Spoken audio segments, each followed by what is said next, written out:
Hallelujah. मसीह खुदावन में आप सबकी सलामती हो। आज का जो मज़मून है खुदा के कलाम का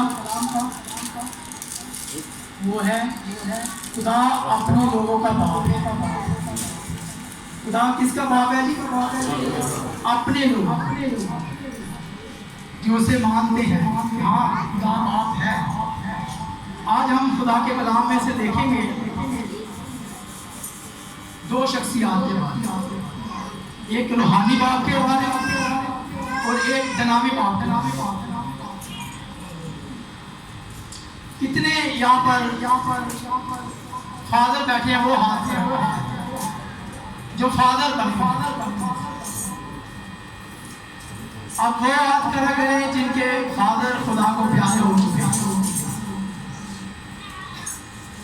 इसलिए मैंने पूछा है क्योंकि हम रूहानी बाप के बारे में जानना चाहते हैं। आज खुदा के कलाम में से जानेंगे और जनाबी बाप के बारे में भी खुदा के कलाम में से जानेंगे। दुनिया में आज जो दिन मनाया जा रहा है वो फादर डे के हवाला से मनाया जा रहा है। बहुत सारे बच्चे फरमाबरदार जो होते हैं वो अपने बच्चों को, अपने बाप को विश करते हैं, तोहफे देते हैं।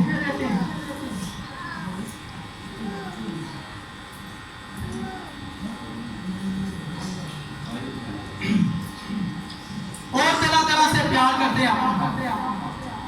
लेकिन बाप भी ऐसा औलाद से मोहब्बत रखता है जो फरमाबरदार होता है। वरना वो औलाद जो माँ बाप को सताती है, परेशान करती है, उनके लिए माँ बाप अच्छा नहीं सोचता, क्योंकि वो माँ बाप को अच्छा नहीं जानता। आज हम जो खुदा के कलाम में से सुनेंगे, पहले मैं रूहानी बाप के बारे में आपसे मुतासर होऊंगा, आपको बताऊंगा कि खुदा का कलाम रूहानी बाप के बारे में क्या कहता है और कौन है हमारा रूहानी बाप। और फिर बाद में आखिर में आएंगे जनाबी बाप। सो हम खुदा के कलाम में से निकालेंगे यशायाह की किताब,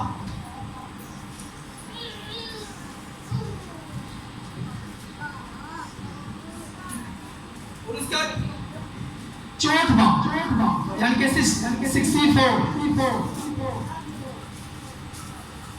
पुराने आयतनामा में इस बात का हमें जिक्र मिलता है बाप के हवाला से। फिर हम नए आयतनामे में चलेंगे, वहां पर रूहानी बाप के तल्लुक से जानेंगे। तो यहाँ पर लिखा है 8वीं आयत में 64 चैप्टर और उसकी 8 जो खुदा का कलाम में लिखा है, जरा ध्यान से सुनेंगे कि खुदा का कलाम हमें नए आयतनामे में क्या बताता है। तो भी मैं खुदावन, तू हमारा बाप, हम मट्टी हैं और तू हमारा कुम्हार, और हम सब के सब तेरी दस्तकारी है। इस आयत में हमें यह मिलता है कि खुदा ने शुरू में आदम को बनाया। कैसे बनाया? मट्टी से। ऐसे है जी। और खुदा ने उस पे अपनी कारीगरी बनाई, यानी उसे आंखें, जो इंसान नहीं बना। खुदा का वजूद, इंसान का वजूद जो इंसान के बस में नहीं है, लेकिन ऐसा हो रहा है कि लोग जो बड़ी तरक्की में जा रहे हैं, इंसान का पुतला बना रहे हैं, लेकिन उसमें जान नहीं डाल। वो किसने जान डाली है? बाप ने, खुदा बाप ने, जो हमारा रूहानी बाप है। और जब उसके नथनों में दम फूका, फिर उसका सारा इंतजाम भी किया। आज तक हम देखते हैं रूहानी बाग की तरफ कि जहां से दुनिया शुरू हुई, आदम से शुरू लेकर आज तक और जहां तक दुनिया रहेगी, खुदा ने हर चीजें इंसान के बस में किया है, लेकिन खाने पीने का निजाम जो है उसने अपने हाथ में रखा और इंसान को खाना पीना मिल रहा है। ऐसा नहीं है कि पानी खत्म हो गया हमारे पास या हम भूखा सोते हैं। शेर बकर के बच्चे तो भूखे रह सकते हैं, लेकिन खुदा के मानने वाले कभी भूखे नहीं सोते। ये रूहानी बाप की खासियत है कि वो हमेशा हमारे साथ रहते हैं, हमेशा हमारी मदद करते हैं। यहाँ तक जो दुनियावी माँ बाप है वो छोड़ भी जाए, लेकिन रूहानी बाप हमें नहीं छोड़ते, वो कभी नहीं छोड़ते। इसलिए आज का मजमून जो था वो अपने लोगों का बाप है। खुदा को किन लोगों का? अपने लोगों। हम दूसरी कौमों की तरफ अगर नजर करते हैं जो हमारे सामने आती हैं, हिंदू, मुस्लिम, सिख, ये जो कौमें आती हैं वो अपने ममलूकों को अपने नाम से पुकारते हैं, वो उनका नाम लेते हैं, खुदा कहते हैं, अल्लाह कहते हैं, ईश्वर कहते हैं, भगवान कहते हैं। लेकिन ये खुदा का फजल है कि हमें खाली खुदा नहीं कहा समझाया जाता, बल्कि हमारा तरफ खुदा बाप से करवाया गया है। रूहानी बाप जो हमेशा हमारे साथ होता है, हमें नहीं छोड़ता, ना दुख में, ना मुसीबत में, ना तंगी में, ना परेशानी में। लेकिन ये बातें उनके लिए है जो उसके लोग हैं।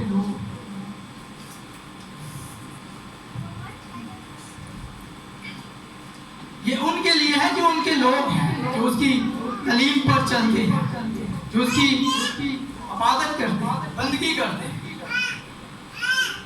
उनका वो रूहानी बाप है। आगे हम अगर 63 बाप में देखते हैं और उसकी 16 है, तो वहां पर लिखा है यकीनन तू हमारा बाप है, इसमें कोई शक नहीं। जो उसकी मानते हैं, खुदा को उसकी बंदगी करते हैं, वो हकीकत में हमारा बाप है। और कलाम भी यही फरमा रहा है, यकीनन तू हमारा बाप है, अगरचे इब्राहिम हमसे ना वाकिफ और इस्राएल को ना पहचाना। इब्राहिम, हम अपने पिछले जितने भी बुजुर्ग हैं शायद दादा परदादा के नाम से जानते हो, उससे पीछे हम कुछ नहीं जानते कि हम कौन सी नस्ल से हैं, कौन से मजहब से थे, या हमारा इब्राहिम बाप था या इस्राएल के घराने में से, हम कुछ नहीं जानते।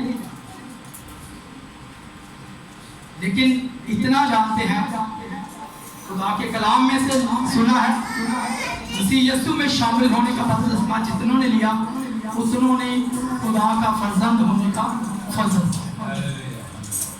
जब हम मसीह लोग मसीह की इबादत करते हैं, यीशु की इबादत करते हैं, उसकी परस्तिश करते हैं, उसके गीत गाते हैं, उसके कलाम को सुनते हैं, तो उसने ये फजल बख्शा हुआ है कि हम खुदा को खुदा बाप कह सकते हैं और खुदा अपने लोगों का बाप।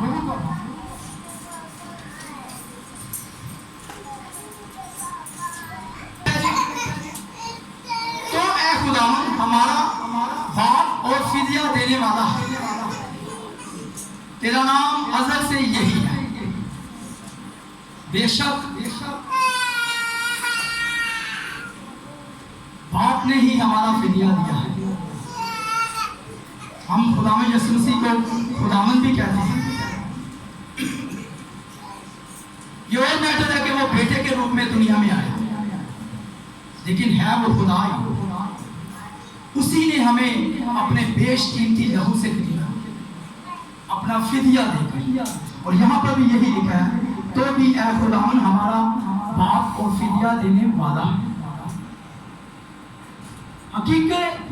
हकीकत में रूहानी बाप आसमान पर है, जो हमेशा हमारी फिक्रें रखता है, हमारे मांगने से पहले ही जानता है कि हमें किन किन चीजों की जरूरत है। और जो कुछ उससे मांगेंगे यीशु के नाम से मिलेगा। हालेलुया। जो कुछ बाप से मांगेंगे तो यीशु के नाम से मिलेगा, वो नाम जो सब नामों से आला। ये है हमारे रूहानी बाप की तरफ कि हमें बाप से मांगना है। और बाप ऐसा अजीम है, जो कुछ दे देता है फिर वापस नहीं लेता। ये मैं बातें अभी रूहानी बाप की तरफ से कर रहा हूं, अभी दुनियावी बाप की तरफ आना है। इसलिए फिर आगे हम चलते हुए मत्ती रसूल की अंजील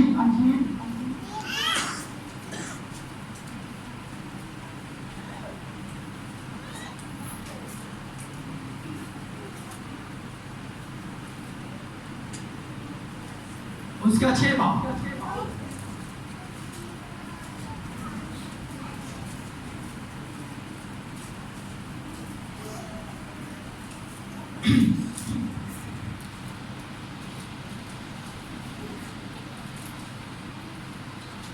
जब हम मत्ती रसूल की अंजील को स्टडी करते हैं,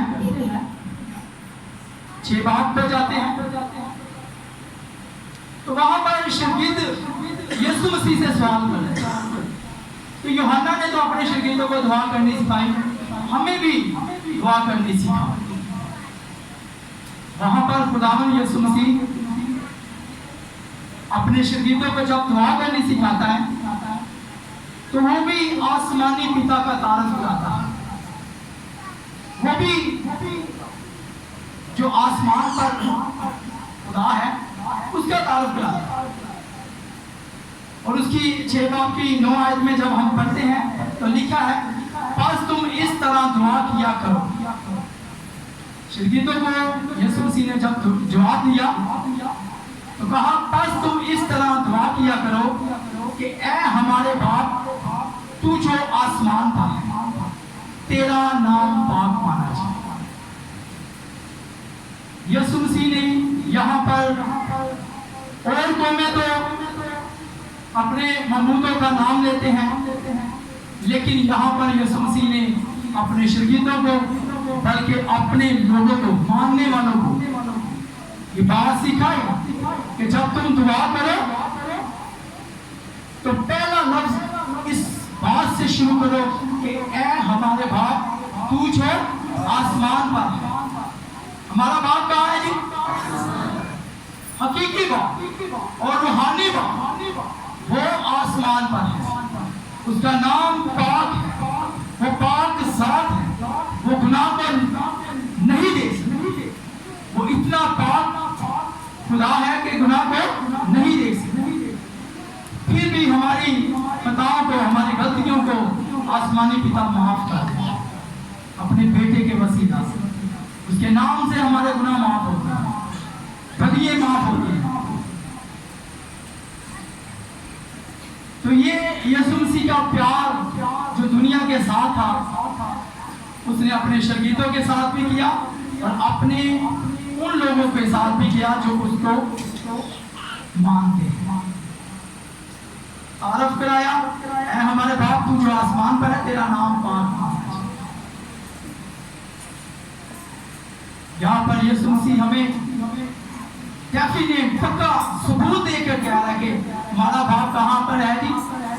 सारी दुनिया, यहाँ पर जितने हम बैठे हैं, चाहे औलाद वाले हैं, चाहे हम बच्चे हैं, लेकिन हमारा हकीकी और रूहानी बाप आसमान पर है। ये खुदा का कलाम बता रहा है। और अगर हम 7 बाब पर जाते हैं तो वहां पर हमें क्या मिलता है? यहाँ पर भी बड़ी बात सुनने वाली है खुदा के कलाम में से। 7 बाब उसकी 9 आयत यहाँ पर लिखा है, तुम में ऐसा कौन है, कौन सा आदमी है, ये भी खुदा यीशु मसीह फरमा रहे हैं। जरा ये बात गौर करने वाली है कि खुदा यीशु मसीह क्या फरमा रहे हैं। तुम में ऐसा कौन सा आदमी है कि अगर उसका बेटा उससे रोटी मांगे तो वो उसे पत्थर दे, या अगर मछली मांगे तो उसे सांप दे। तो ये ऐसा फादर, उसका बच्चा उससे रोटी मांगे तो उसे पत्थर दे, अगर मछली मांगे तो वो उसको सांप दे। तो यह फादर ऐसा कोई फादर नहीं। बाप और बेटे का बड़ा अच्छा रिलेशन है, बड़ा अच्छा रिश्ता है, और जो कुछ बाप करता है ना वही बेटा सीखता है। फॉर एग्जाम्पल आज हमारे सामने इतनी अच्छी मिसाल मिली है कि पास्टर साहब जो कि खुदा के खादम हैं, खिदमत करते हैं, उसका बेटा भी आज इस मंच पर खड़ा होकर खुदा के नाम को इसमें जला दे रहा है। अगर कोई शराबी है तो उसका बच्चा भी अपने बाप की तरह शराबी बनेगा, क्योंकि वो उसे यही करता देख रहा। अगर बाप जुआ खेलता है तो बेटा उसे देखता है तो वो उसे ही फॉलो करेगा। अगर कोई नशा करता है तो बेटा भी ऐसे ही करेगा, क्योंकि बाप एक ऐसी बेटे के साथ रिश्ता होता है, उससे उसने सीखना होता है। और यहाँ पर आगे लिखा है, जरा बड़ी बात नोट करने वाली है, बस जब के तुम बुरे होकर, यहाँ पर हम सब बापों को कहा जा रहा है, मैं भी औलाद वाला हूँ, मैं भी शामिल हूँ आपके दरमियान, और ये यीशु मसीह कह रहे हैं, मैं नहीं कह रहा। बस जब तुम बुरे होकर अपने बच्चों को अच्छी चीजें देना चाहते हो तो तुम्हारा बाप जो आसमान पर है अपने मांगने वालों को अच्छी चीजें क्यों ना देगा। खुदा यीशु मसीह ने यह बात कही कि तुम बुरे होकर, बेशक हमारी बुराइयां हमारे अंदर हैं, ऐसा यीशु मसीह ने इसलिए कहा कि हम औलाद को पालते हैं लेकिन बातों बातों में खता कर देते हैं। जब हमें गुस्सा आता है तो औलाद को मारना शुरू कर देते हैं, गालियां देते हैं, उसको भला बुरा कहते हैं। इसलिए खुदा यीशु मसीह ने क्या कहा है कि बस जब तुम बुरे होकर अपने बाप, कभी आसमानी पिता ने हमें कुछ कहा है, बल्कि हमने ही उससे मांगा है जो कुछ मांगा है, और वो हमारे मांगने से पहले जानता है। और जो दुनावी बाप है उससे गलती हो सकती है बेटे को मारने के लिए। किसी टाइम बाप के पास पैसे नहीं होते, औलाद तंग करती है तो वो गुस्से में आके उसे मारता है या गालियां देता है, भगा देता है। बच्चा परेशान होता है, दुखी होता है कि मेरी ख्वाहिश नहीं पूरी। लेकिन हमारा रूहानी बाप ऐसा नहीं है, वो हमारे मांगने से पहले ही जानता है कि हमें किन किन चीज़ों की जरूरत है। लेकिन किसी वक्त ऐसा होता है कि हम खुद डायरेक्ट बाप से मांगते हैं तो बाप हमें मुहैया करता है। जो सच्चे दिल से खुदा बाप से मांगता है तो खुदा उसे देता भी है। यहाँ पर भी यही लिखा है, तुम्हारा बाप जो आसमान पर है अपने मांगने वालों को अच्छी चीजें क्यों ना देगा। जब हम सच्चे दिल से खुदा से मांगेंगे तो खुदा बाप हमारी सच्चे दिल से वो मुराद पूरी करेगा, और करता भी है। मेरा ईमान है कि मैंने जो कुछ मांगा है वो मुझे मिल जाता है खुदा बाप से। और जो खुदा के मानने वाले लोग हैं उनके साथ भी यही है, वो खुदा पर भरोसा रखते हैं, खुदा बाप से मांगते हैं और उन्हें मिल जाता है। ये रूहानी बाप की सिफतें हैं जो हमें मुहैया होती है। आगे हम जब चलेंगे तो आगे हम दुनियावी बाप की तरफ हम चलेंगे। इफ्सियों के नाम पर रसूल का खत, उसका 6 बाब। आसमानी पिता की तो जितनी सिफतें की जाए वो कम है, जितना बोला जाए वो कम है। वो आसमानी बाप है। अब तनावी बाप के लिए और औलाद वालों के लिए और औलाद के लिए जो खुदा का कलाम फरमाता है, उस पर हम गौर करेंगे कि खुदा का कलाम औलाद के लिए क्या फरमाता है और वालिदैन के लिए क्या फरमाता है। 6 बाब और उसकी पहली आयत में जब हम पढ़ते हैं तो लिखा है, ऐ फर्जंदों, खुदावंद ने अपने माँ बाप के फर्मा बरदार हो। ये है औलाद के लिए कलाम। जो बच्चे यहाँ पर बैठे हैं जरा ध्यान से सुने कि खुदा का कलाम औलाद के लिए, माँ बाप के लिए क्या कह रहा है, फिर उसको अपनी जिंदगी में शामिल करें ताकि बाप जो आपका गुलामी है वो आपसे खुश हो। ऐ फर्जंदे, खुदावंद में अपने माँ बाप के फर्मा बरदार हो, क्योंकि ये वाजिब है। खुदा का कलाम कह रहा है औलाद से तो माँ बाप के फर्मा बरदार हो, क्योंकि ये वाजिब है, यानी कि फर्ज है। औलाद पर ये फर्ज है कि माँ बाप की इज्जत करे, माँ बाप का सहारा बने, माँ बाप की हर बात को, अच्छी बात को फॉलो करे। अगर फर्मा बरदार बनना है, ये हम पर फर्ज है। हाँ, औलाद वालों, अपने बाप की और माँ की इज्जत करो। दूसरी बात, खुदा का कलाम हमें बता रहा है कि अपने माँ बाप की क्या करो जी। आवाज नहीं आई, आप आदर ने नहीं बोलना, बच्चों ने बोलना। माँ बाप की क्या करो जी, इज्जत करो, इज्जत करो। और आगे जो बात लिखी है, ये पहला हुक्म है जिसके साथ वादा है। हम 10 हुक्म देखते हैं तो वहां पर पहला हुक्म और है, लेकिन ये इस बात का पहला हुक्म है जो खुदा का कलाम फरमा रहा है। ये पहला हुक्म है जिसके साथ वादा है, वादा भी है।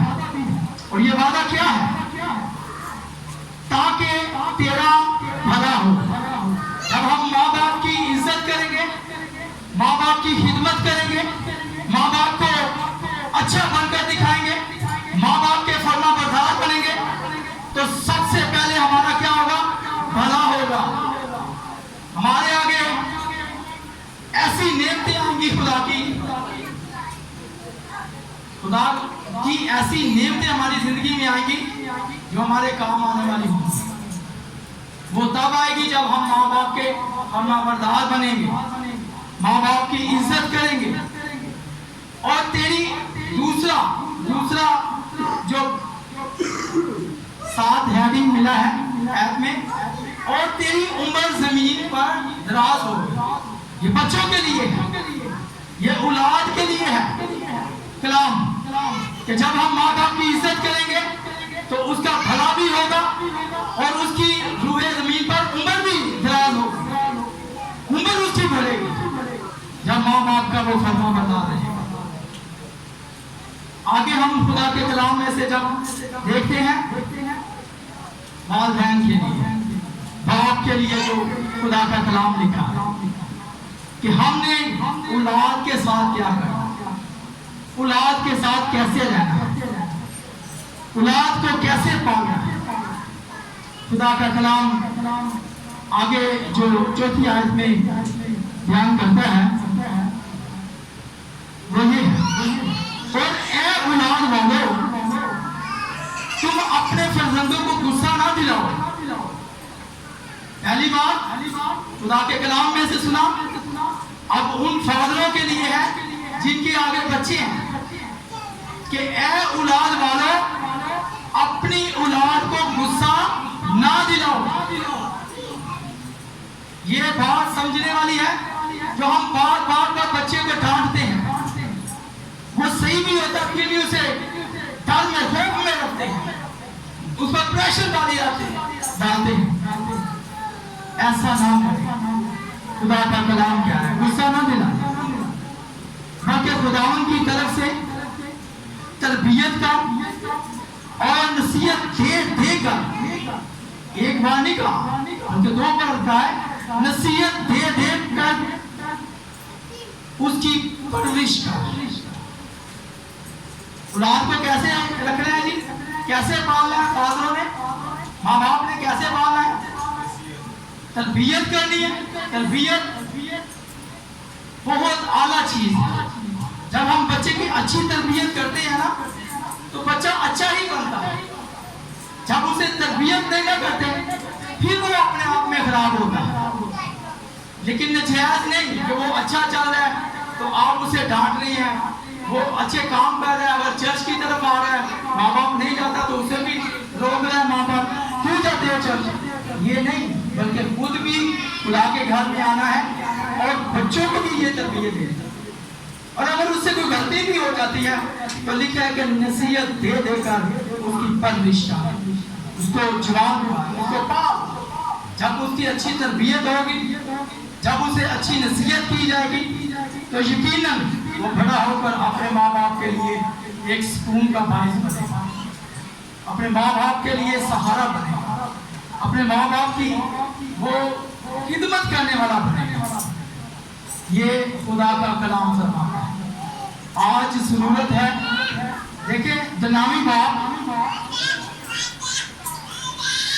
किसी वक्त वो बचपन में ही दुनिया से कूच कर जाता है, किसी टाइम वो बड़े बच्चों में कूच कर जाता है, तो बाद में हमें कौन संभालता है?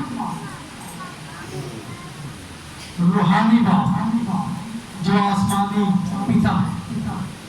हम दोनों बापों को अपने साथ रखना है। रूहानी बाप की भी इज्जत करनी है, परस्तिश करनी है, दुआ करनी है, और दुनियावी बाप उसके लिए भी खुदा का कलाम जो लिखा है उसको समझना है और अपनी जिंदगी में शामिल करना है, ताकि हम दोनों बापों से बरकत पाने वाले बने, रूहानी बाप से भी बरकत पाए और दुनियावी बाप से भी बरकत पाए।